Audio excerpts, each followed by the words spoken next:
Welcome to the Generation Elevation podcast, a conscious, connected platform for those who are ready to manifest their dream life. I'm your host, Elise Riley, a former PT, now motivational speaker, igniting empowerment and transformation all across the globe. Here at Generation Elevation, we are committed to bringing you the most inspiring guests who will share their stories, wisdom, and advice to help you progress closer to living a life of your own terms.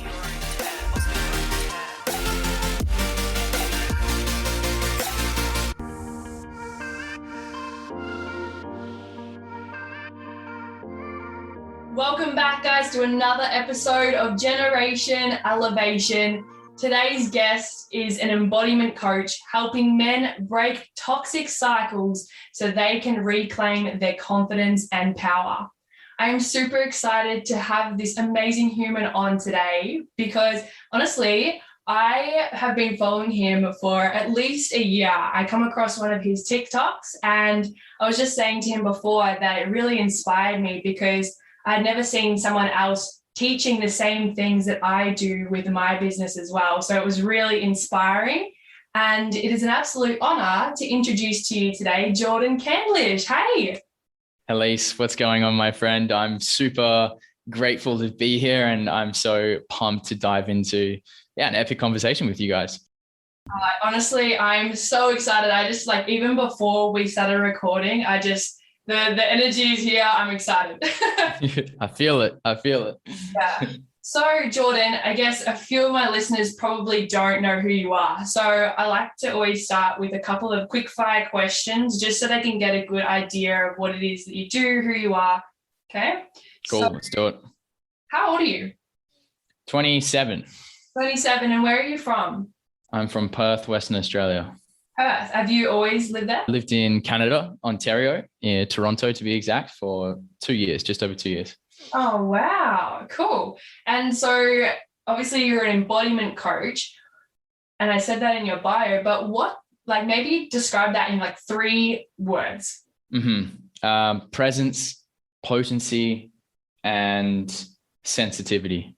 Ooh, I cannot wait to go deeper into that. That sounds exciting. And so what is something you are grateful for today? Love that question. My health, my energy. I'm just so grateful to be healthy. That's so powerful. I love it. Well, tell me a little bit about yourself, Jordan. Did you always, have you always been an embodiment coach or what was your first? Well, no, I studied business, accounting and finance and worked as an accountant, believe it or not, for almost 2 years. And it was during that time that I realized that I was living a life that wasn't true to what my soul came here to do. So no, I've not always been an embodiment coach. It's something that, once I left the accounting world and realized my passion was personal development, it just evolved. The way that I coached evolved as I evolved. And as I'm sure you can relate, you just start to get more and more clarity on who it is that you're here to help and serve. And it's just been the case for me as well. Yeah. Wow. Okay. So tell me then, how does one go from studying accounting and being in that sort of world to then becoming an embodiment coach? I feel like it comes from realizing how deeply confused I was deeply disconnected I was from who I was. And basically, I grew up following the path, doing what I was told by my dad and society and school, get an education, follow a path that's going to make you a lot of money. And when I did that path and I ticked off all the boxes, I ticked it all off. I worked for one of the best accounting firms in the world, Deloitte. And I was playing semi-professional soccer at the time, had all my life in order. I was achieving all the things, but internally felt really empty and unfulfilled and unmotivated and uninspired by my work. And that began an inward process for trying to figure out, who am I? Is this what I want to do for the rest of my life? And when I didn't have the answers to those questions, that's what pulled me deeper. Went into practices like yoga and meditation. I was always into health and fitness, but it was more the emotional side that was completely blocked. I realized I was so blocked emotionally that I couldn't feel a lot. And that's why I didn't have clarity. I couldn't actually hear my intuition because I was so blocked emotionally.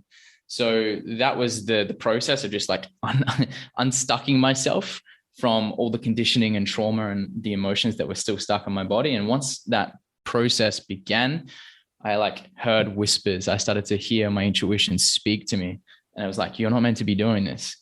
Leave that job, go in this direction. And it took me some time, but I eventually gathered the courage to follow that.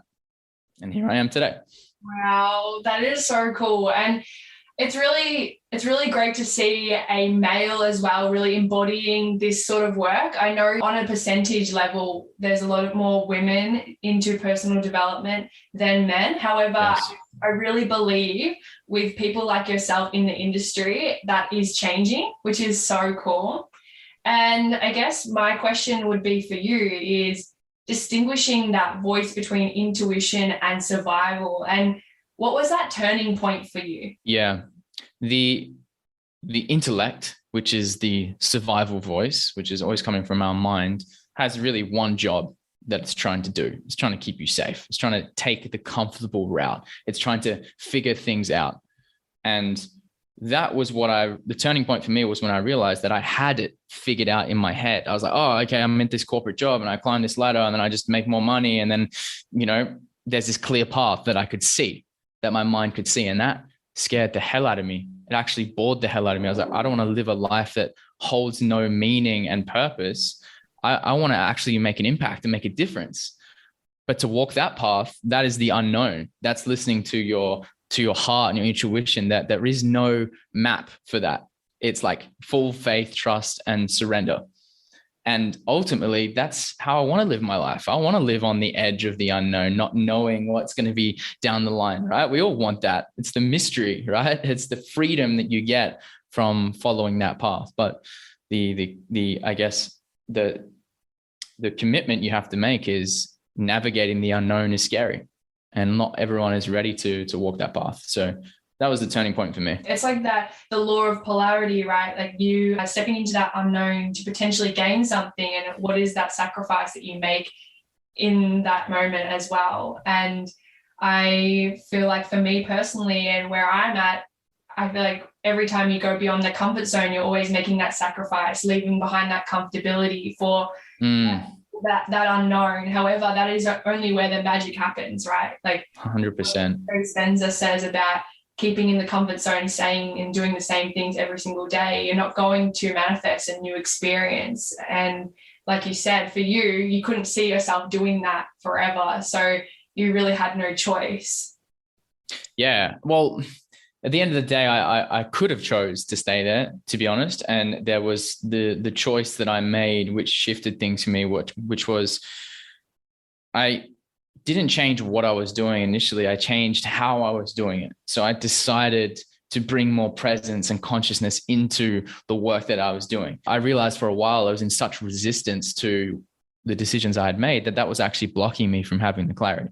So changing how I did things really is what opened up the space for me to get the clarity, the intuition to be like, okay, it's time to go this way, and having the courage to follow it. Yes, I love that. The word courage as well is so powerful. I think on my social media lately, I've been talking a lot about courage and how there's such a trend right now to increase confidence and things like that. But truly that comes over time with practice. And what's most important is having that courage to take the step and make that choice in the first place. Yes, so true. Yeah, it's like the reward for taking action is more confidence. So confidence is a byproduct of that. But yeah, totally agree. Yeah, so true. And I guess, so from that point, so you've made that choice, you've taken that leap of faith into the unknown, and now you're doing what you're doing with your coaching, right? So you mentioned that resistance and that emotional block that stopped you from feeling. And I know for a fact that the people listening to this right now resonating hard with what you just said. So I would really love it if you could go a little bit deeper into that and maybe some applicable steps for those people that do resonate on how to potentially feel again. Yes. This is, in my opinion, the most important thing in life, feeling. And what ultimately I realized when I got to the corporate job and started making decent money was what I thought I wanted wasn't it. Like the money, the status, the degree, all that like external stuff. What I really wanted was to feel a certain set of emotions. And until you get crystal clear internally, what do you want to feel on a day-to-day basis? What are the emotions that you really value and want to experience in your life? Until you get clarity on that, you'll always be chasing. You'll always think it's something out there that you need to get. So the minute you identify, okay, I want to feel these things, you already have access to all of those feelings. We have access to every single emotion inside of us. We just need to learn how to tap into it, regardless of the external circumstances. And in my opinion, that's what freedom is. The ability to go within yourself and cultivate an emotional state that allows you to feel alive, grateful, loved, peaceful, fulfilled, creative. Once you can tap into that, all of a sudden you're the master of your own destiny. And all of a sudden you start to magnetize people, places, opportunities that are in alignment with that new frequency that you're living from. So then the question then becomes, how do you start to feel those elevated emotions that you want to experience in your life? And what for me, the big one was I had these habits or these tendencies or these patterns that were blocking me or disconnecting me from myself. I was being pulled up into my head. And this is probably the case for most people. And it's just the inevitable fact or reality. When we grow up, we experience these traumas or emotional imprints from our parents or society that disconnect us, that shut us down, that close us off.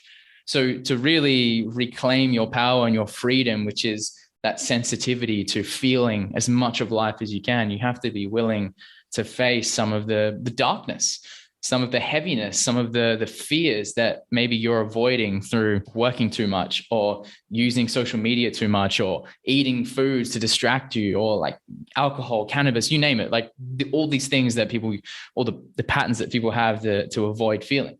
And for me, it was the big one was like just the need to be busy and working all the time. This like overachiever that always needed to be proving himself to the world to get that validation. The minute like I went inward and realized, hey, I've got everything I need inside. I'm already worthy of love. I don't need to prove anything to anyone. That just like unlocked like a whole new level of expression in my life that, allowed me to create the freedom externally that I wanted. But that was a bit of a long-winded answer, but I hope I got the key point there, which is feelings are the currency. I really liked how you mentioned that to get clear on what specifically it is that you want to feel. Because I think when we create a story around something, then it becomes a problem. And so sometimes we might just be in a state of like peacefulness or contentment and not be feeling like super high or super low and questioning whether they like should be feeling this way or not. And if it's like, oh, actually I do want to be feeling this way, it's like, okay, we don't have a problem. So I like that. Mm-hmm. And so you mentioned going inward as well. So I guess maybe we could split this up into like some tangible steps for someone who is wanting or maybe just getting started on their personal development journey and wanting to learn how specifically to go inward. Mm-hmm. Yeah. The truth is, we are always experiencing an inward reality, whether we realize it or not. And we have just developed a pattern of looking external.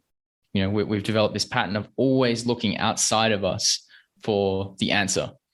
And going inward is really as simple as like we can do it right now. It's like just become aware of like your feet on the floor. Become aware of like the quality of your breathing. How deep are you breathing? Just become aware of like where are you holding tension in your body? Is your jaw holding tension? Is your shoulders hunched up? And just noticing these little like patterns that show up, these holding patterns, that's what they are. And when you notice them, then you can bring awareness to them, right? And awareness is just energy. Like you bring energy to these holding patterns, all of a sudden they start to soften. And the more time you can spend just observing yourself, watching yourself, noticing, oh, interesting, my body is like holding on to tension. Or when that person talks to me, I go all tense and rigid, or I don't want to let that person down. So I always say yes. And I'm too afraid to speak my truth. It's like, interesting. You can go into that and consciously, and I use meditation. I meditate quite a lot, and I will just sit and watch. That's my practice. Close my eyes and consciously decide to listen with my body, not my head, and feel. And the more time you can spend in that place, the more sensitive you become to anything that knocks you out of that state of alignment. And alignment for me is just a word to describe when your energy is clear and you are a clear channel for life to move through you. So practically, you can do it right now. It's just like move your attention inward, feel, breathe, connect, feet on the floor, feel your hands. For deeper, more sustained, I guess, expansion in that, practices like meditation, any embodiment practice like yoga, qigong, anything like modalities like massage, Reiki, things that are going to get you into your sensitivity. Hope that answers your question, Elise. Yes, that was awesome. Yeah. That was a great answer. And so this is really like, there's a strong pattern here where all these things sound like just what I have done, especially when I first started with personal development, in creating a better relationship with myself. Because like you said, we're always wanting to please other people and looking for things outside of us and externally. How can I improve for this person, or be a better husband, wife, partner, player, whether they are an athlete in a competition kind of thing. So I guess then going inward and being like, how can I be the best version of me and show up in every situation in my life as my highest self, my highest projection. So I love that you've said this, because would you agree that all the things that you just mentioned, like, huge in helping you develop that close relationship with yourself? Most definitely. Yeah, that is it in essence. Like, you know, that relationship with yourself is how much are you willing to spend time with yourself, listening to what's down there. Think about like any relationship. If you don't spend time being present, like with someone when they're talking to you, they're not going to fucking like you. Someone starts talking to you and you're just like thinking about other things, then they're not going to have a relationship with you. And if we apply that to ourselves, how often are we present, just like listening attentively to what our body is trying to communicate to us? And a lot of people don't have a relationship with themselves at all. They're never present. So how can you expect to have love for yourself if you don't spend time listening to yourself and giving yourself attention? And then the reflection of that is we never find true depth or true love externally because we haven't given it to ourselves internally. And that applies to every other relationship we have, you know, whether it be money, like business, food, humans. It's all a reflection of our relationship with ourselves. So, yeah. I 100% agree with that. And I guess it's great talking to you as a male as well, because in my experience, I've had males in the past, I guess, like, feel uncomfortable when the word self-love comes up and have that resistance. So maybe for the listeners who are males who are listening to this thinking like, oh, I don't want to do that, or I'm a little bit worried about what other people will think of me if I say no, or they start going inward and doing the personal development work, like what would be your advice for them? Yeah, it's interesting, right? Like for the men who are listening to this, it's most likely that growing up you had a really tough parent who told you to like man up, get on with it, just like fucking just push it down and keep going. And you were told to harden up. Now I would use that terminology. To me, manning up means just like get a hold of your balls and be willing to get uncomfortable in this way. Someone doesn't like you, cool, face that discomfort. If you have to say no to someone, face that discomfort. You have to sit with the shame that you've been carrying around for your entire life. Face that discomfort. Be a man. That's what being a man is. There is this like wrong conditioning now, toxic conditioning on what being a man means. And it's all up here. I need to get more of this. I need to prove more of that. being a man is being willing to feel and face the discomfort that's inside of your body. True power is found there, because there are a lot of men with a lot of money, a lot of status, but they are very weak, insecure, and afraid. They're not powerful. It's false power. So I would say, yeah, literally fucking man up. Have the difficult conversation. Say what you mean and mean what you say. Don't be a people pleaser. I'm not perfect at it, because this has been part of my journey. What I'm saying is literally what I'm saying to myself. So, I'm constantly trying to be better at stepping into that, being more authentically me and not being afraid of what other people think. It's a practice. We got to practice it to get better at it. Yeah. So I've probably triggered some people saying that, but it's the truth.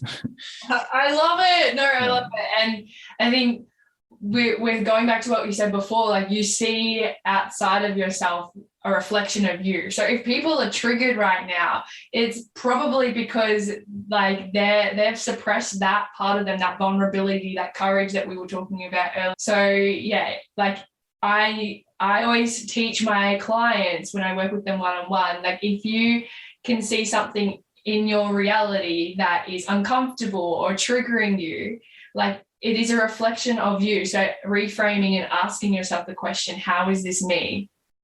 Love that. Yes. Yeah, it's so true. Like once you're able to see that every trigger is another opportunity for you to meet a deeper part of yourself. Once you're able to see that, all of a sudden it's like, oh, you get to catch the opportunity when it shows up, and your greatest teachers become the people that upset you or trigger you the most. That's why relationships are so great.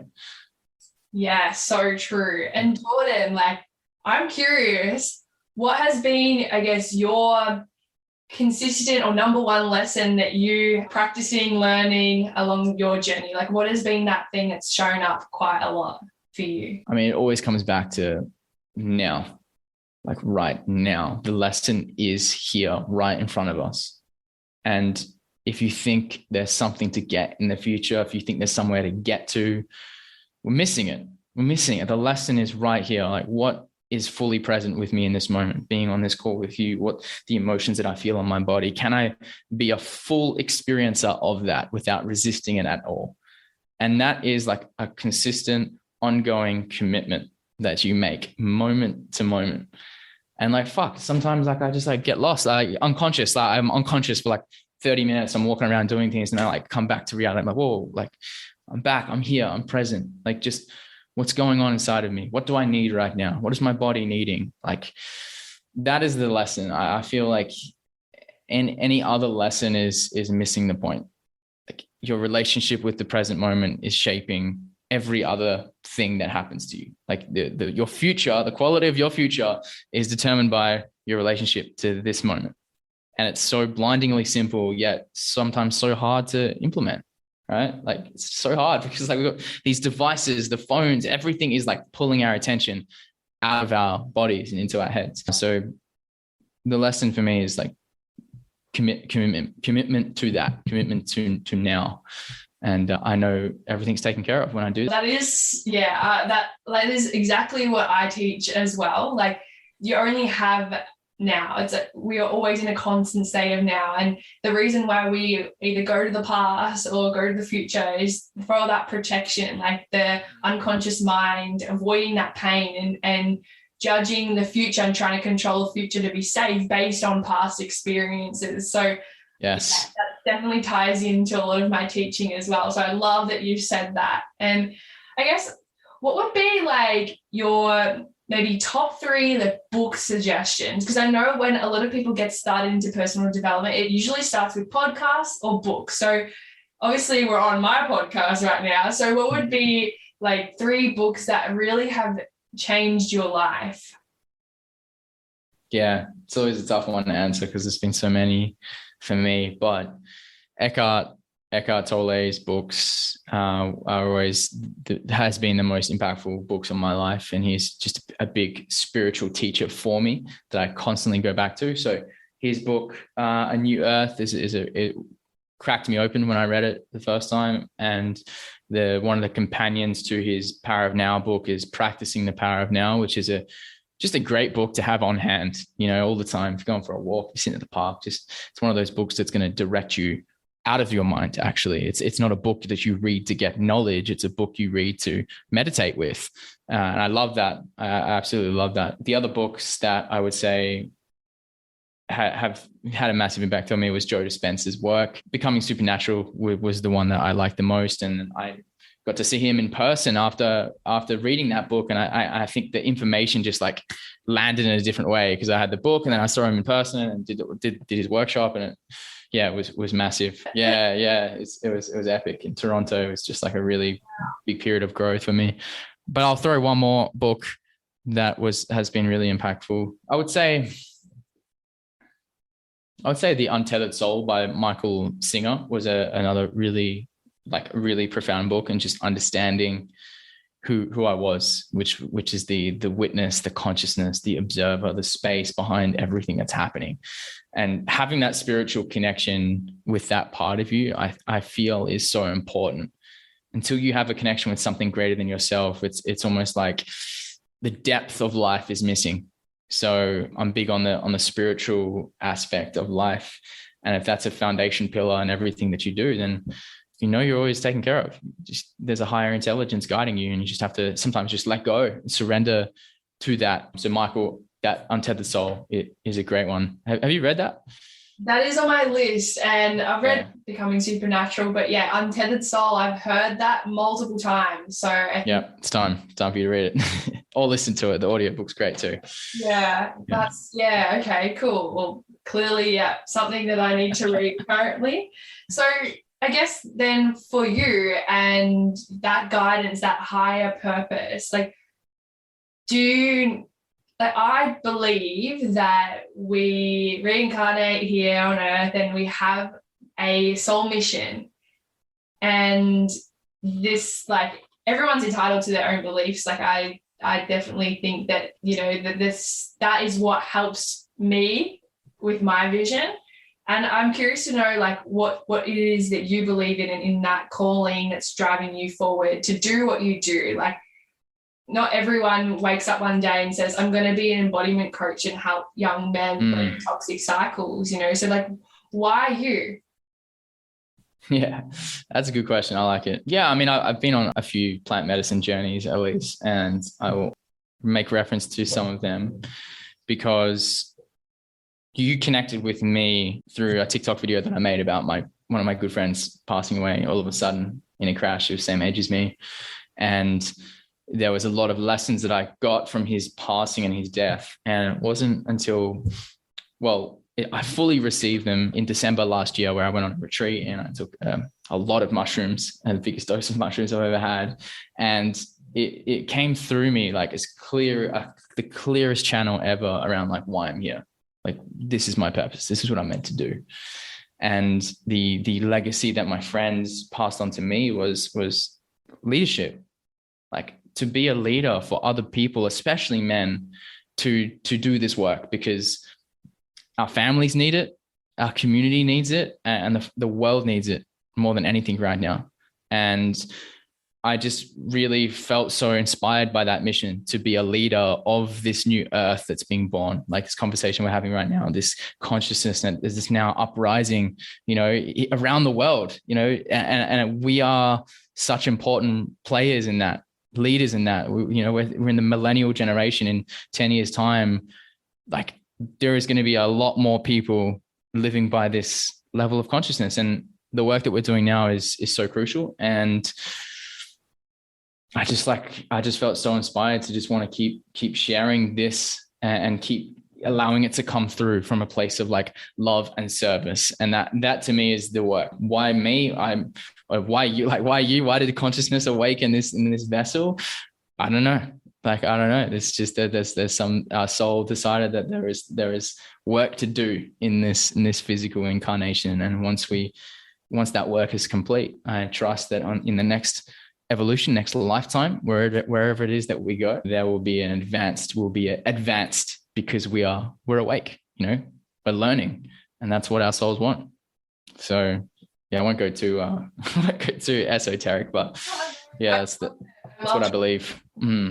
And I think everyone obviously is entitled to their own opinions and beliefs, and there's no right or wrong, which I love. And that's why I love exploring these topics, because for me, this is what rings true for my being. And I definitely do not believe in coincidences. Like, there's like 2 million pieces and bits of information going through our neural channels every single second. And like 124 pieces of that information is actually being filtered through to our unconscious mind. So the fact that like I found you on TikTok and now we're having this conversation, like, no coincidence, definitely not. And like, even the listeners, like however many podcasts there are out there right now, and you are listening to this one, like, I truly do not believe in coincidences. And I think that everything is meant to be, and this conversation right now is meant to be had. And when you were talking, I just had full goosebumps. I was like, yes, this is so good. Yeah. We're exactly where we're meant to be. And it's really, what's the word, like freeing? I feel like full faith and trust that like whatever's meant to happen to me, that's what's meant to happen, because it has happened. Like it's trusting that every single thing that is happening to you is presenting another opportunity for your consciousness to evolve. I remember this great quote on the roof of a yoga studio that I used to practice here. It was, the present moment has everything you need for the evolution of your consciousness. It's back to that, like what I said before about like the big lesson for me, which is now. This is it. What is this moment trying to teach you? And if you just focus on that, you're good. Life, you'll get through life, and you'll fulfill your purpose and your mission, and you won't have to worry about, how am I going to make money? How am I going to do that? Just be here and be now. And it's so simple. It's so damn simple. It should be simple, right? It shouldn't be complicated. Yeah, I think like this ties in perfectly to what you said before about worrying about finding the right path and finding the path of success. Whereas when you're finding it, you are not present, because you're seeking something that is not now. And so we are never not now. Yes, exactly. And the path is now, which is, really powerful and incredible work. So Jordan, where can my listeners find you if they want to learn a bit more about what you do with your coaching, and also just following you on social media? Yeah, my Instagram is State Shifters, STATE Shifters. My TikTok is Jordan Candlish 01. I'm just about to start a men's coaching program. I've got 12 amazing guys in there that I can't wait to support and guide through an 8-week journey around building a stronger relationship with themselves. And a lot of the content that I've spoken about today is the stuff that I'm coaching people around. So I feel life has called me to do more work with men. So I'm making more content and offering more of my support to men, but doesn't mean I don't work with women as well. But if people resonate, or if there's something that I've shared that has like opened up something inside of them, send me a DM on Instagram. I try to like get back to as many people as I can. And I would love to connect with anyone who's like walking this path with us, right? This is what it's all about. But appreciate you just facilitating this conversation. It's been amazing. Oh, it's been an absolute honor. And like I said, it's definitely no coincidence. So Jordan, I usually finish off my episodes with one last question. Are you ready? Oh yes, fire away. So it doesn't have to relate to what we've spoken about today. However, it can.